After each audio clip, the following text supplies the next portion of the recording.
ফেকমাৰী গাঁও পঞ্চায়তৰ অন্তৰ্গত খাৰুৱাবান্ধাৰ এটা বিধ্বস্ত পথে জ্বলা-কলা খুৱাইছে সৰ্বসাধাৰণ ৰাইজক। এজাক বৰষুণতেই বোকাময় হৈ পৰে পথছোৱা।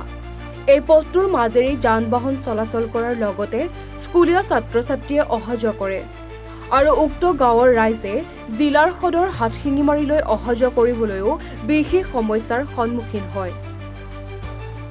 অলপ বৰষুণ হ'লেই পথটোৰ অৱস্থা অতি শোচনীয় হৈ পৰে আৰু ৰাইজৰ যাতায়াত ব্যৱস্থা সম্পূৰ্ণৰূপে ব্যাহত হৈ পৰে।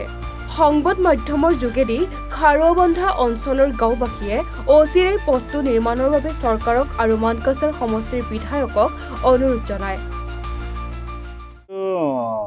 যেহেতু খাৰুৱাবান্ধা আমাৰ যিটো আমাৰ টিভি চেণ্টাৰ ৰোড, এই টিভি চেণ্টাৰৰ পৰা যিটো আমাৰ পশ্চিম ফালে HM ৰোড আছে, গতিকে এই ৰাস্তাটো আমি HM ৰোডৰ পৰা আমি টিভি চেণ্টাৰ ৰোডটো যিটো আছে আমাৰ খাৰুৱাবান্ধাৰ ভিতৰত, এইটোত আহিব নোৱাৰো। আৰু আমাৰ যিটো টিভি চেণ্টাৰৰ ৰাস্তা আছে, এইটোৰ পৰা আমি HM ৰোডত উঠিবই নোৱাৰো। এনেকুৱা অৱস্থা হৈ আছে, আপোনালোকে দেখিছে। আৰু আমাৰ বৰ্তমান যুৱ নেতা মহিবুৰ ৰহমান বাপ্পী ছাৰক আমি অনুৰোধ কৰিছোঁ, বেছি লম্বা ৰাস্তা নহয়, সৰু সুৰা ৰাস্তা।